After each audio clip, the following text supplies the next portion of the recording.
What is the single biggest D-move in all of history? Probably when they relocated Rasputin's schlong from his body to that jar. Opium wars were pretty dish. You don't wanna buy hard drugs from us and turn your population into useless addicts? Fine. We'll invade you and bombard your cities until you start buying. Thomas Midgley invented Freon and putting lead into gasoline. He knew that putting lead into gasoline was a D-move and he did it anyway for money. He knew because he got lead poisoning himself and still lied about its effects on people. Environmental historians have said that he has had the single largest impact on the Earth's atmosphere of any single organism in the history of the planet. Not to mention that lead levels directly correspond to lower cognitive abilities in the general population, and you can look up the dates to know who would have been affected. France asking Haiti for a compensation after Haiti overthrew the colonial administration. It took 143 years for Haiti to pay off that debt. When the Mexican government rounded up thousands of Yaqui natives, made them walk over 300 kilometers to the coast, put them on boats, and sold them as slaves for about 25 cents. Most ended up on plantations in Veracruz where they were worked to death. Slavery was already illegal in Mexico at the time. Well, not really relevant, but when 50 Cent bought the first 4 rows of a Ja Rule concert, and Ja had to perform in front of 4 empty rows. Lol.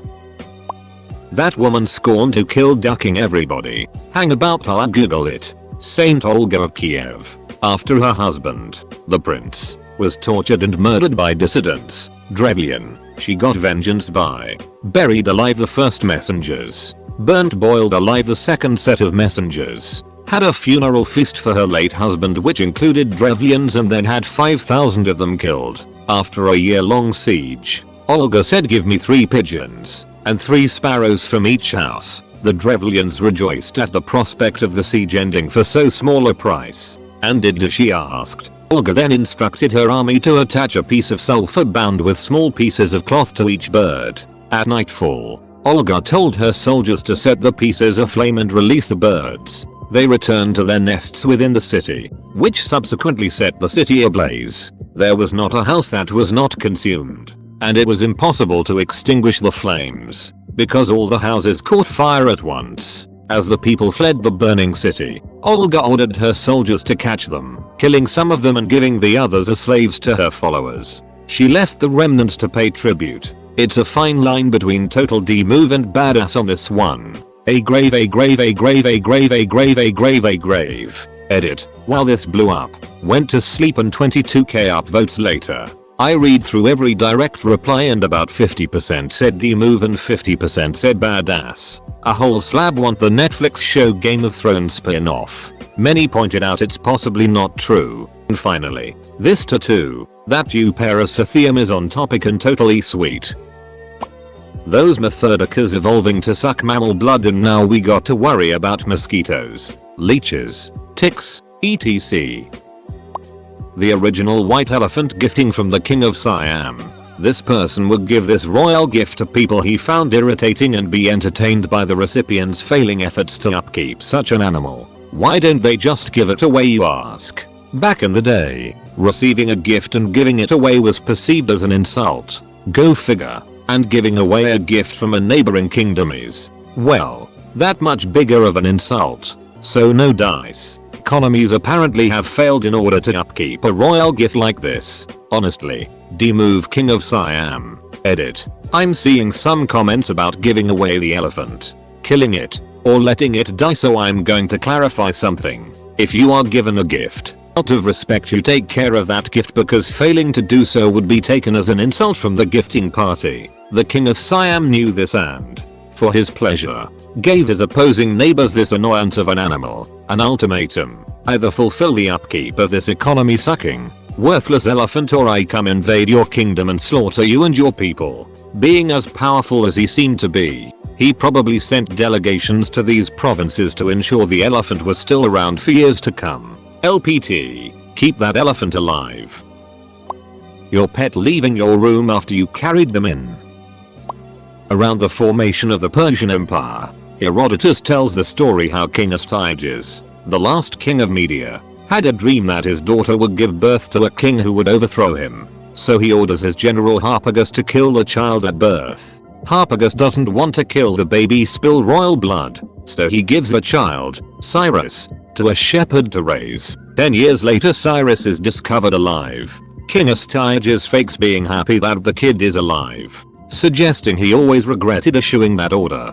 To celebrate he plans a feast and tells Harpagus to send his son over to play with Cyrus. During the banquet, King Astyages has the son of Harpagus killed, cooked, and fed to Harpagus, and the act was revealed. It is said that Harpagus did not react other than to gather the pieces of his son and remove them for burial. Harpagus bides his time. Much later, Cyrus is gathering forces against King Astyages. Astyages orders Harpagus, as his primary general, to lead the army against Cyrus. After a 3-day battle, Harpagus took his revenge for the death of his son by turning on the battlefield in favor of Cyrus, resulting in Astyages' defeat and the formation of the Persian Empire. Compulsory edit. My first award. Thanks kind stranger. Before 1965 Indonesian government sent academicians, especially STEM graduates, to study in Eastern Europe. After the supposed communist uprising in the 30th of September 1965 the government revoked their citizenship and declared them stateless. They risked persecution and possible torture and murder if they insist on returning. These nuclear physicist, master engineer, and PhD graduates take menial jobs, becoming janitors and wait tables to carry on living with virtually no possibility of return to their country. PS. I'm adding some reading to anyone who are interested. Edit. Grammar plus reading material. That time a fish evolved legs and crawled out of the ocean. Things just went downhill from there. Hitler killing Hitler and thus not giving everyone else the satisfaction of doing so. When a British officer was talking to Robert Surcouf, he said, "We British fight for honor, you French fight only for gain." To which Surcouf replied saying, "You are quite right. Each fights for that which he does not possess." Edit. It was Surcouf who originally roasted an English captain with this one. It wasn't Napoleon who originally said it, merely paraphrased. Edit 2. Removed Napoleon and Russian. When God told Abraham to sacrifice his son Isaac, and right when Isaac was begging for his life and his dad was about to drive a knife into his chest, God said, "Psych, I got you good bro. Kill that ram over there instead." So the story goes that there's this people in southern Iraq whose agriculture, economy and way of living were built around them living within the swamps. They were not very fond of Saddam Hussein and his regime and did a protest march towards Baghdad. So meanwhile they moved towards the capital. Saddam took some excavators and drained the whole swamp. Problem solved. Russia telling Ukraine to give up their nukes for peaceful independence only for Russia to take back Crimea a couple decades later. Ray Kroc stealing McDonald's out from under the brothers and not even paying them royalties. That lady who stole the unborn baby out the other lady. Mao Zedong's Cultural Revolution. Basically Mao's return to power after the failure of the Great Leap Forward and an opportunity to purge political rivals. The Cultural Revolution is estimated to have killed another 20 million, on top of the 30 million from the famine that followed the Great Leap Forward. The burning of the Library of Alexandria. The Japanese believed it would have been dishonorable to surprise attack an unexpected enemy, so they sent a declaration of war to the US 30 minutes before the Pearl Harbor attack. However, the upper military brass delayed that message until 20 minutes after the attack had begun. Demove to both sides of the conflict there. Edit. I meant the Japanese upper brass delayed the message, not the US one. The US was caught completely off guard as they were expecting sabotage, not a full-scale offensive. ISIS and or whatever Muslim or Asian group in power, going through ancient temples and destroying millennia-old statues and works of art simply because they represent a different philosophy. The thought of destroying some 2,000-year-old statue just because I don't believe in their philosophy is beyond criminal to me. It is a crime against all of humanity. I mean, who the duck are you to think you are so important you can destroy something so valuable? Edit. My apologies. Didn't mean to single out Muslims or infer ISIS is synonymous with all Muslims. The only examples that came to mind for me were the Middle East and Asia since so much has been destroyed there. I will freely acknowledge Christians have also done their share of this bullet as well, and I saw the Australian example that happened just this decade. Man, we ducking humans suck. The ape who decided being a complex being was a good idea. Having an overseas girlfriend, haven't been able to meet for 8 months. Being desperate to be reunited during corona only to find out to see her getting engaged with another dude. Edit. Thanks all for the support and thanks for the rewards. As you might suspect, I'm absolutely devastated by this, but I'll also get over it in time. Philip of Macedonia threatened the Spartans, if I invade Laconia, you will be destroyed and never rise again. The Spartans replied with if. Prince Albert actually moving his supposedly massive D inside Queen Victoria. He basically fathered a bloodline that caused every bit of upset in the early 20th century. If it wasn't for his massive D moving, there would have been no First World War. I always thought the Fed putting Andrew Jackson on the $20 felt like a big duck you, since he hated the idea of a centralized bank. Russian army pushing Hitler back across Europe. Get to the outskirts of Warsaw and broadcast in Polish to have all the men in the city join the fight. Cue large uprising. Russia holds back until all the men in the city are killed, so there's nobody left to resist when they occupy, and then resume pushing Hitler back across Europe. Edit sources requested. Brutus pretending to be Caesar's best friend and then literally stabbing him in the back. Making the woman who had her labia melted together due to McDonald's not wanting give people refills look like a thieving itch because she was in the right and only wanted her medical bills paid. Edit. Thank you for the award, kind stranger. Putting your fishing boats to the coast of other countries because you already fished everything in your country's surrounding sea. In the beginning was the creation of the universe. This has made a lot of people angry and has been widely regarded as a bad move. My ducker's cat was on the couch this morning, so I went to cuddle with him and the arsehole tries to leave as soon as I get there. Having different measurement system across the world, and also different types of sockets. IDK man, the Holocaust seemed pretty bad. Late, but forcing Alan Turing to take hormones to cure his homosexuality, that's D-ish in general. But especially after all his help in cracking intercepted messages during World War II and helped the Allies defeat the Nazis. Those goddamn Mongolians. In terms of deaths, several seemingly simple events triggered World War I. That's 40 deaths that a sandwich cell or an auto mechanic, or even a grandma could have averted. Many world leaders were related, and several said if their grandmother was still alive she would have put a stop to it before it spread. World War I lead to World War II. China's Great Leap Forward had about 30 direct deaths and another 20 or so indirect deaths. On smaller scales, history is littered with betrayal and intrigue. Who knows what treasures were lost, and what discoveries and inventions we don't have because of them. Do we not have flying cars and hoverboards due to some greedy jerk? Was world peace and global lives of ease lost because somebody made a D move? We may never know. The Columbine and Sandy Hook shooters. Duck those guys. When Nani tried to steal Cristiano Ronaldo's goal and got it ruled out for offside. It's hilarious even if you don't like football, soccer. Make sure you watch the second angle, 035, so you can see just how bad this was. The white American conquest over the native populations is probably a strong contender. A large majority of Native American tribes were quite welcoming of newcomers in need. There's an entire holiday about being thankful for the kindness and the generosity of the Native Americans. In return, they were gifted with smallpox and other lethal diseases, had every one of their treaties ignored, and were wiped out whenever they tried to complain about it. Had their primary prey species deliberately hunted to extinction. Had their culture reduced to primitive shamanism and a few totemic symbols. And those that weren't killed outright were forcibly marched across the continent to poorer land in an even known as the Ducking Trail of Tears. Mother Teresa made children suffer because she thought suffering was more Christ-like than healing. Making a free-to-play game in the App Store but making it so you have to buy things to be able to continue the game. Andrew Jackson disregarding the Supreme Court and starting the Trail of Tears. The repatriation of Eastern European pilots who fought for the RAF during the Battle of Britain. Straight into Stalin's tender grasp.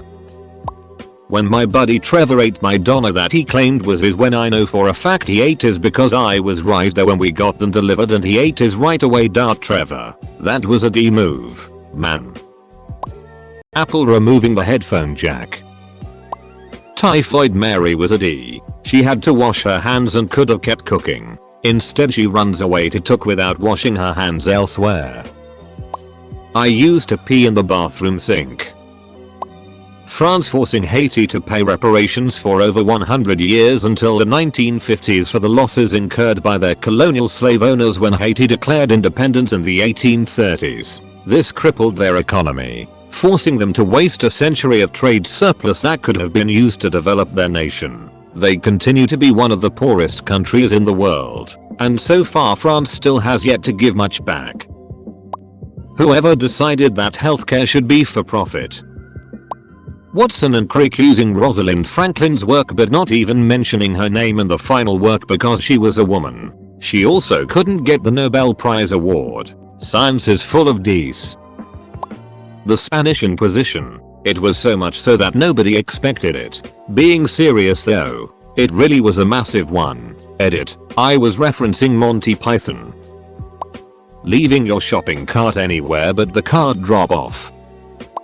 Martin Shkreli raising the price of that one drug from $13.50 a tablet to $750 a tablet.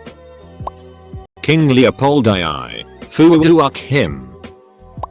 Mitch McConnell blocking the confirmation of a Supreme Court justice because it's an election year, only to proceed with a Supreme Court justice confirmation in an election year 4 years later. The guy who didn't fully cook his bat before eating it at the start of the year is a bit of a D. Hitler invading Czechoslovakia.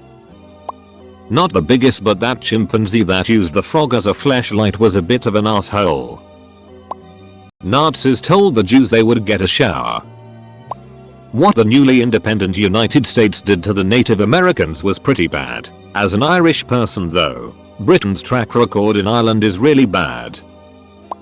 My girlfriend's a florist and she just told me a small wedding she did the flowers for cancelled last second because the entire groom's family didn't show up. IDK if that's the biggest D move in all of history, but damn that's pretty D. Gandhi is not the saint he is most of the time presented as. Just one of many stories about Gandhi being a D. When Gandhi's wife was stricken with pneumonia, British doctors told her husband that a shot of penicillin would heal her. Nevertheless, Gandhi refused to have alien medicine injected into her body, and she died. Soon after, Gandhi caught malaria and, relenting from the standard applied to his wife, allowed doctors to save his life with quinine. He also allowed British doctors to perform an appendectomy on him, an alien operation if ever there was one. Hijacking 2 planes and flying them into buildings wasn't very kind. Yesterday, when a co-worker heated up a fish leftovers in the microwave. My cousin peeled all the wrappers off of tins in our kitchen so we didn't know what was inside. Narrows eyes at Britain. Attacking the Russian forces at Osawik to the point where they had to use zombies. This was the biggest DI move I found in my family history. My great-great-great-grandpa came to the United States alone, said he would make some money and then send for his wife and kids. He did send the money, but to his wife's dismay, upon arrival she'd found the douchebag ghosted her at the last moment. A few months later found out he'd moved to a neighboring town and had another family. Dude cut his D off and threw it at a cop. When Scar kills his brother and blames his nephew. Alan Turing was a British mathematician who solved the German code language and effectively ended the war, but he was a homosexual, so he got no credit. He was chemically castrated by the British government and killed himself alone in his apartment. There are all kinds of stories like this. One time a gay man saved US President Gerald Ford from being shot in the 70s. Literally wrestled the gun away from a woman. His name was Oliver Sipple. If he was striagged, everyone would know his name. He'd have become a superstar. He was a freaking former Marine. How much more of an American hero can you be? But the media caught wind that he frequented gay bars and outed him. Like many gay men in the OSI 70s, Sipple was in the closet. His mother learned about his sexuality in the news and then disowned him. President Ford made sure to not invite him to the White House or publicly praise him, instead sending him a 4-sentence letter thanking him. Luckily there is a happy ending to that one though. Sipple got $15 million from the San Francisco Chronicle for outing him again in a huge legal case. Martin Shkreli, not sure I spelled that right, jacking up the price of AIDS medicine by 700% for no reason other than being a greedy piece of it. He got his comeuppance though. Winston Churchill deliberately diverted food to countries like England and Greece while Bengalis, Indians, starved to death. He knew of the genocide he was committing and was, when reminded, mocked and blamed the people for also breeding like rabbits. The Munich Conference. Like, oh my god, what a rich show, and did he move on both sides. Basically in 1938, Germany wanted to get a piece of land from Czechoslovakia, lands which were populated with ethnic Germans. So to appease Hitler and Germany and avoid another war, the Western powers, France and Britain, agreed for a conference. Now you think Czechoslovakia would be involved in the conference, but now, the Western powers and Germany, Italy were the only parties discussing it and agreed to Hitler's terms that Germany would get the lands they asked for. Not only this was a huge D move, but Neville Chamberlain had the audacity to state that the signing of the agreement, that conference, would be peace for our time. Oh, and the best part, 6 months later after the agreement was signed, Hitler occupies the rest of Czechoslovakia and isn't liberated until the end of the war, following a coup d'etat which would turn them into a communist country in 1948. People normally talk how Poland is basically the punching bag, but at least you can say the Poles went down fighting. The Czechoslovaks, however, were completely blindsided and ducked right from the start by Hitler's ambitions and betrayal of the Western powers. Making a Facebook account mandatory for Oculus Quest 2. Edison stealing everything from Tesla. The reasons behind the Trail of Tears. An integrated Native American tribe got kicked to the boonies because the white merchants couldn't compete with their tribal protections, appealed to the Supreme Court, won, and still got genocided.